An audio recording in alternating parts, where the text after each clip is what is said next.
எகிப்தின் அருவருப்புல பலியிட சொல்றாரு. இன்னைக்கு கூட நம்ம அப்படிதான் ஆண்டவருக்கு ஆராதனை செய்யறோம்.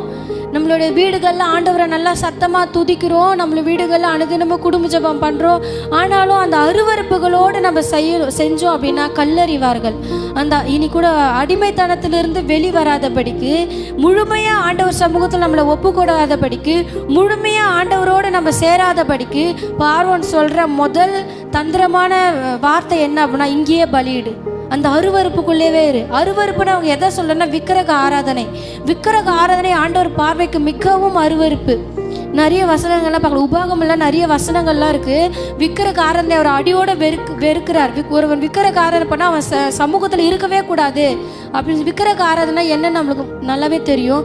தேவன் இல்லாத சந்தோஷம் எல்லாமே, தேவன் இல்லாதது எல்லாமே விக்கிரகங்கள் அப்படின்னு நம்மளுக்கு நல்லா தெரியும். இன்னைக்கு நம்மளுடைய வீடுகளில் துதியின் சத்தமோ இருக்குது. சபிக்கிற சபித்தலும் ஒரே வாயில வருது.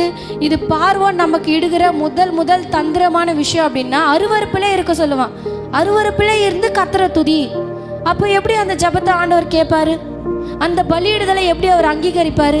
அருவருப்போட நான் எப்படி என் தேவனுக்கு அவர் கண்களுக்கு முன்பாக பலியிட்டா அது ஜனங்கள் எல்லாரும் கல்லறிவாங்க. அது கல்லறியப்பட வேண்டும்.